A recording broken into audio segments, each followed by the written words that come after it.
Internet finansowy bardzo często sprzedaje dziś jedną konkretną narrację. Etat to porażka, biznes to wolność, a najlepiej jeszcze wyjazd do Dubaju, handel kryptowalutami i dochód pasywny przed 30. Tymczasem rzeczywistość większości z nas wygląda zupełnie inaczej. Dzisiejszy odcinek będzie o wypaczonym spojrzeniu na normalną pracę i plusach, jakie daje ci etat w budowaniu majątku. Kilkanaście milionów Polaków pracuje dziś na etacie, ma rodzinę, kredyt i ograniczony czas. Nie każdy może rzucić wszystko i zacząć flipować mieszkania. A do tego właśnie zachęca nas wielu biznesmenów z internetu. Tymczasem etat sam w sobie nie jest problemem. Problemem są błędy finansowe, które popełniamy niezależnie od wysokości zarobków. Możesz prowadzić biznes i być kompletnie finansowo zagubionym. Możesz też pracować na etacie, godnie zarabiać i bardzo spokojnie budować majątek przez lata. Ogromna część ludzi nie potrzebuje dziś rewolucji w życiu zawodowym. Potrzebuje systemu finansowego, którego będzie w stanie trzymać się przez długi czas. Social media stworzyły dziś bardzo specyficzny obraz sukcesu finansowego. Stabilna praca często przedstawiana jest jako życiowa porażka, a prawdziwa wolność ma rzekomo zaczynać się dopiero wtedy, gdy rzucisz etat i zaczniesz pracować dla siebie. Problem polega na tym, że internet premiuje głównie zwycięzców. Widzimy ludzi, którym się udało. Nie widzimy ogromnej grupy osób, które próbowały i po kilku latach wróciły do normalnej pracy z długami, stresem i poczuciem porażki. Internet pokazuje dziś głównie ludzi na końcu procesu, gotowy sukces i wysokie przychody. Nie pokazuje natomiast lat chaosu, stresu i projektów, które nie zarabiały. To klasyczny survivorship bias, czyli skupianie się wyłącznie na zwycięzcach. Dobrym przykładem jest sam YouTube. Czy na tej platformie można zarobić? Na pewno. Ale udaje się to tylko nielicznym. Próg monetyzacji, czyli 1000 subskrybentów, przekracza mniej niż 10% twórców. Czyli ponad 90%, nawet jeśli ma ambitne biznesowe plany związane z YouTube'em, obchodzi się smakiem. I nawet jeśli przekroczymy ten mityczny próg, trudno mówić o spektakularnych zarobkach. Mój kanał, wciąż bardzo niewielki, zarobił w ostatnim miesiącu 76 zł z reklam. Rodziny za to nie wyżywię. Tymczasem na YouTube'a i bloga poświęciłem już setki godzin swojego czasu. W moim przypadku jest to jednak pasja, a nie biznesplan, więc się tym specjalnie nie stresuję. Dalej robię to, co sprawia mi przyjemność i bardzo dużo się uczę. Nie tylko o inwestowaniu, ale również o współczesnych metodach komunikacji. Jednak to praca na etacie jest dla mnie finansowym zapleczem, a mój pracodawca priorytetem. W porównaniu z biznesem etat daje jedną przewagę, którą wiele osób zaczyna doceniać dopiero wtedy, gdy jej zabraknie. Stabilność. Wiesz dokładnie, ile pieniędzy wpłynie na konto za miesiąc. Możesz planować wydatki, budować poduszkę finansową i zarządzać swoim majątkiem bez ciągłego stresu o jutro. I paradoksalnie właśnie ta nudna stabilność może być ogromnym atutem w Twoich finansach. Rynek wcale nie nagradza najczęściej jednego genialnego ruchu czy spektakularnego ryzyka. Znacznie częściej wygrywają ludzie, którzy potrafią działać spokojnie, regularnie i konsekwentnie przez wiele lat.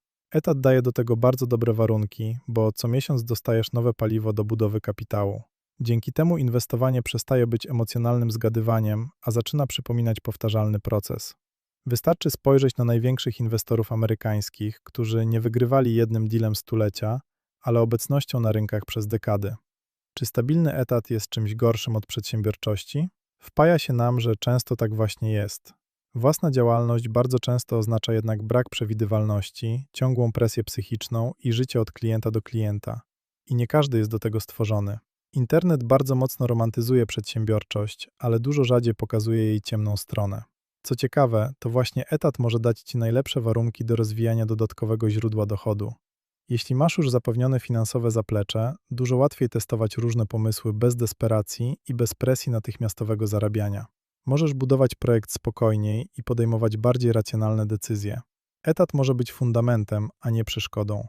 Etat może również doskonale uzupełniać się z inwestowaniem, do którego Polacy wciąż podchodzą z ostrożnością. To ważki argument, szczególnie w kontekście ostatnich piramid finansowych. Szacuje się, że aktywnie inwestuje jedynie 5% społeczeństwa, a liczba inwestycyjnych kont emerytalnych nie przekracza 2 milionów. Tymczasem system emerytalny znajduje się pod coraz większą presją demograficzną. Społeczeństwo się starzeje, liczba pracujących maleje, a armia emerytów rośnie. Coraz więcej ekonomistów mówi dziś wprost, że emerytura z ZUS-u za 20 czy 30 lat może zapewniać jedynie podstawowy poziom życia, a nie realny komfort finansowy. Dlatego budowanie własnych oszczędności i inwestycji przestaje być dziś hobby dla pasjonatów giełdy. Staje się koniecznością. Nikt nie zadba o Twoją finansową przyszłość lepiej niż Ty sam. Tutaj świetnie działa strategia DCA, czyli regularnego inwestowania niezależnie od sytuacji rynkowej. Nie próbujesz przewidywać przyszłości ani zgadywać idealnego momentu wejścia na rynek. Po prostu regularnie kupujesz aktywa i pozwalasz czasowi pracować. To brzmi banalnie, ale właśnie ta banalność jest ogromną przewagą tej metody. Większość ludzi przegrywa finansowo nie dlatego, że wybrała złą strategię, tylko dlatego, że nie potrafi wytrwać w dobrej strategii wystarczająco długo. Gdybym dziś zaczynał budowanie majątku od zera, prawdopodobnie maksymalnie uprościłbym swoje podejście. Jeden szeroki ETF obejmujący globalny rynek, automatyczne wpłaty po wypłacie i jak najmniej emocji. Bez codziennego śledzenia wiadomości, bez obsesyjnego analizowania rynku. Większość ludzi pracując na etacie potrzebuje prostego systemu, który będzie w stanie utrzymać przez kilkanaście lat. Etat dający przewidywalny dochód to jednak dopiero początek, bo po drodze do finansowego bezpieczeństwa czyha na nas wiele pokus. Rata kredytu hipotecznego za mieszkanie w dobrej dzielnicy, leasing za samochód, który ma komunikować Twoją pozycję zawodową, catering dietetyczny czy abonament na modną siłownię.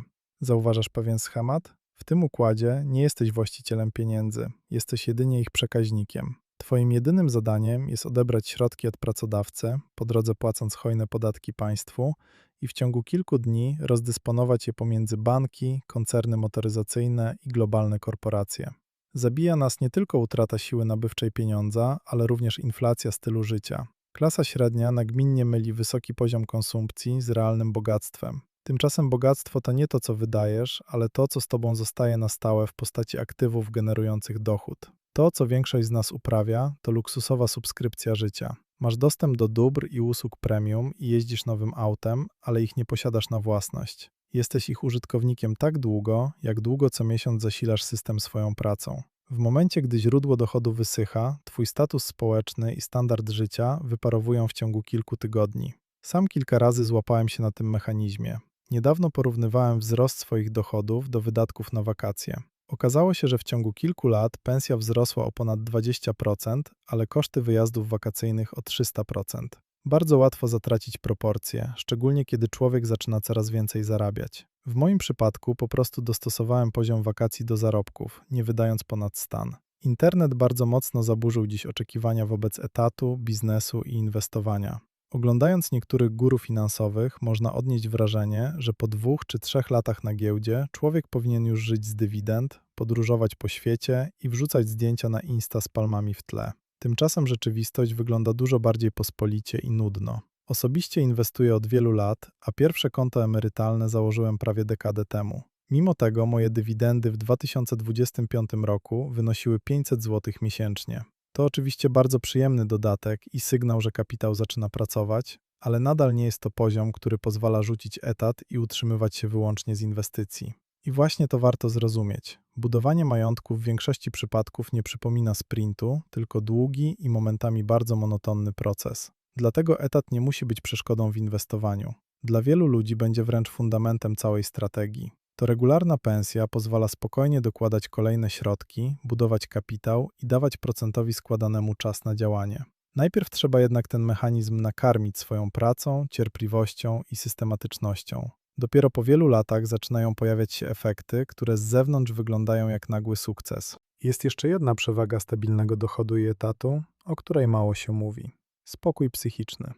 To brzmi banalnie, ale psychologia ma gigantyczny wpływ na decyzje finansowe.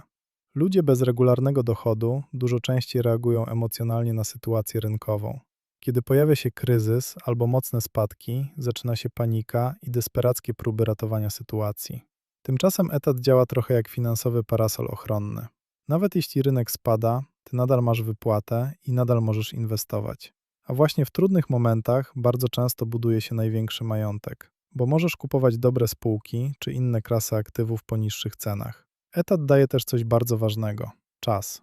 Kiedy inwestujesz i popełnisz błąd albo trafisz na gorszy okres rynkowy, regularny dochód pozwala ci spokojnie przeczekać trudniejszy moment bez konieczności panicznej sprzedaży aktywów. To ogromna przewaga, bo większość ludzi nie traci pieniędzy przez sam wybór inwestycji, ale przez emocjonalne decyzje podejmowane w złym momencie. Etat sprawia też, że inwestowanie nie musi być dla ciebie walką o przetrwanie ani desperacką próbą szybkiego wzbogacenia się. Nie oczekujesz od giełdy, że w pół roku odmieni całe twoje życie. Możesz podejść do inwestowania spokojniej i traktować je jako długoterminowy proces budowania kapitału, a nie ciągłe szukanie okazji życia. Etat nie jest przeszkodą w budowaniu majątku. Dla ogromnej części ludzi może być najlepszym narzędziem, jakie mają. Problem pojawia się, gdy nasze środki z pracy służą głównie do finansowania konsumpcji, a nie budowania aktywów. Daj znać w komentarzu, czy dziś traktujesz etat bardziej jako ograniczenie, czy może jednak jako fundament do budowania finansowej przyszłości.